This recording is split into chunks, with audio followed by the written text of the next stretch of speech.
Hello and welcome back.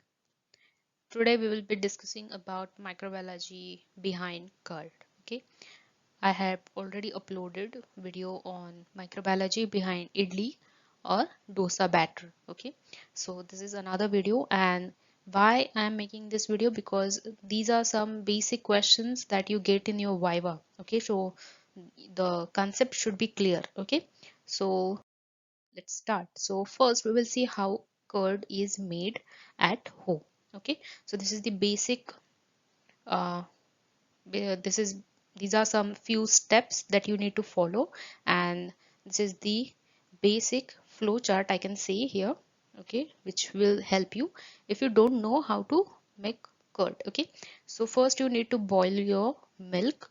Okay, and cool it little bit. Okay, so we don't want uh, the raw milk. Okay, we want it boiled and cooled a little bit, so I had written here warm milk. Okay, so to kill unwanted bacteria which are already present in milk, we need to boil that first. Okay, so we need warm milk.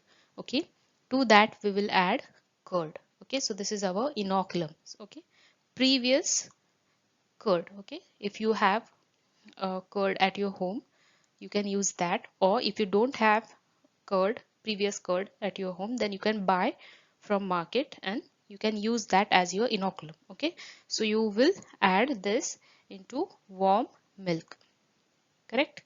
Then you need to mix properly. This is also very important because curd is kind of semi-solid.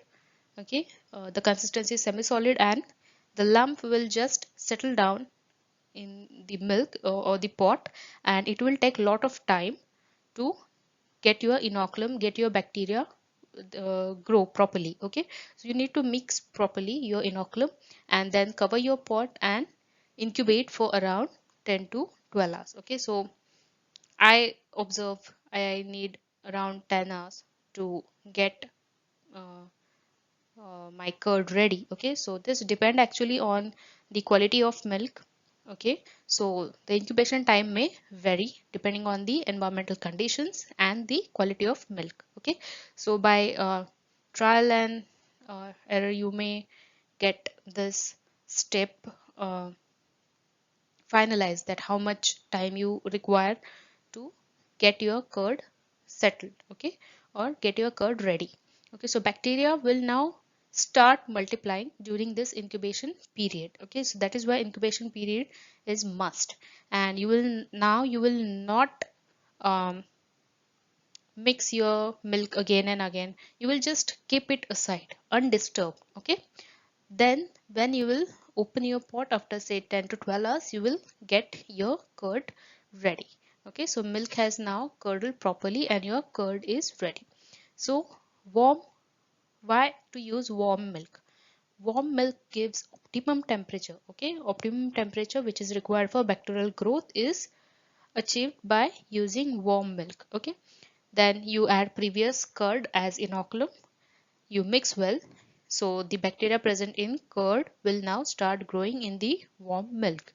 Okay, so around 10 to 12 hours we will incubate by covering a glass or pot in which you want to um, get your curd ready. Okay, then you keep your glass or pot aside, and after that, after completing the incubation period, you will find that milk has curdled properly due to the enzymatic actions of the bacteria which are present in your inoculum.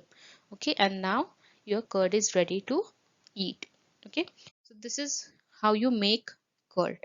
Okay, so now you must have noticed that we are adding inoculum which already has bacteria present. Okay, so the inoculum is previous curd, right? So this is the point where we are actually interested. Okay, so you may get a question that which bacteria are present. Okay, then what is the difference between curd and yogurt? Okay, then what how you make or how you prepare curd or yogurt? Okay, this kind of questions. So you can just go on internet and search if you find some other questions. Okay, other questions than which I listed now, or I will be explaining in my further slides. Okay, so very easy part and get your concepts clear. because these are basics and basic microbiology, and you should know this. Okay, so milk consists of globular proteins called casein. Okay, the curd forms because of the chemical reaction between lactic acid bacteria and casein. Okay, so during fermentation, the bacteria use enzymes to produce ATP from lactose. So lactose is the sugar which is present in milk. Okay, so the byproduct of ATP production is lactic acid. And now this lactic acid is actually which helps to form curd. Okay, the process of curdling or conversion of milk to curd is actually due to the production of lactic acid. So this acid acts on the globular proteins which are present in milk and denatures them. So this denaturation destroys the tertiary, okay, and quaternary structure of the proteins, and the globular proteins, they are converted into the fibrous proteins. Thus it gives thick texture to the milk due to coagulation. Okay, so what happens due to the acid? You can simply say proteins which are present in milk, they just coagulate. Okay, and that's why you get a thick consistency of your curd, right? So this was about the actual reason, or we can say mode of action of bacteria due to which milk curdles and you get end product as curd. Okay, so as a probiotic food, curd or yogurt is consumed. Okay, why? Because they contains healthy bacteria known as probiotics, and they help to keep your digestive system and immune system functioning well. So it is also a good source of protein and nutrients important for your bone health. Okay, so that's why naturally present. Okay, these are some natural foods that we actually consume in our day-to-day life, and they also have probiotic characteristics. Okay, so not necessarily you have to go to market and buy a probiotic drink or probiotic milk and then you consume it. Okay, you can just simply follow, or you can just simply include diet in your diet curd or buttermilk. Okay, that will also act as probiotic food, and it will also help in digestion. It will improve your immune system as well. Okay, so that was about probiotic characteristic. Now what is the difference between curd and yogurt? Okay, so um, okay, let's follow the table here.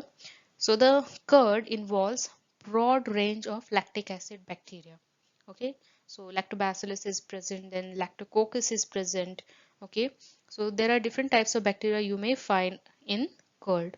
But in case of yogurt, yogurt includes two specific bacterial strains, which are lactobacillus bulgaricus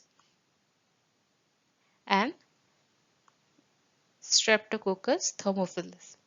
Okay, then second point is curd is mostly made from cow or buffalo's milk. Okay, generally in India, cow's milk or buffalo's milk is used, but in case of yogurt, as it is mostly commercially made, so cow's milk, buffalo's milk, or sheep's milk is also used. Okay, nowadays there are alternatives like even coconut milk is used, okay, for making yogurt. So that was the second point. Then third is curd is actually a homemade uh, side dish, we can say, not actually side dish, but a milk dish which is generally made in India. Okay, so that is homemade, while the yogurt is homemade or commercial.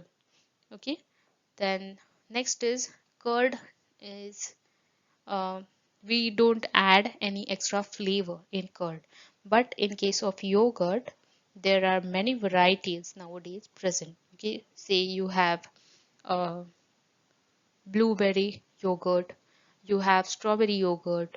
Okay, so you have some flavors which are added extra to your yogurt. Okay, then the texture of curd actually depends on the quality of milk used, but generally it is also soft but not creamy. Okay, it is soft and there are some lumps. You find coagulated proteins separate with the whey. Okay, so you can distinguish between the coagulated proteins and whey in curd. And in case of yogurt, it has actually very creamy and smooth texture. Okay, so that is the difference. Then next is curd contains various nutrients like calcium, protein, sodium and vitamin B12. In case of yogurt, generally it is made commercially, so you will find that it comes in a packed container. Okay, so it is thick and creamy, and it also contains calcium, protein, vitamins like A, K and E. Okay, so that was the difference between yogurt and curd. Now there is one more term, that is whey. So here you can differentiate between the coagulated protein, which is actually the curd, and watery part, which is the whey. So what is that? The production of lactic acid and acetaldehyde, it lowers the pH of milk. Okay, so which uh, causes it to have a sour or tart taste. The lower pH also affects the casein, that is the milk protein, to coagulate and precipitate, forming the solid curd. Okay, so once this milk protein is coagulated and precipitated, the leftover watery liquid is actually whey, and it is also very nutritious. Okay, don't throw out whey. Okay, you must have noticed, or you must have seen that um, the person who is going to gym, they consume whey proteins, right? So actually the whey is very nutritious. It is a good source of calcium, potassium, then proteins. Okay, so consume whey also. Then yeah, we had done with the video here. Thank you for watching. Like, share and subscribe to my channel, and do share these videos with your friends, and also follow me on Instagram and Facebook by the same handle, that is Microbial Concept. Okay, till then, bye bye. I hope you like this video. Keep watching, keep supporting. Thank you.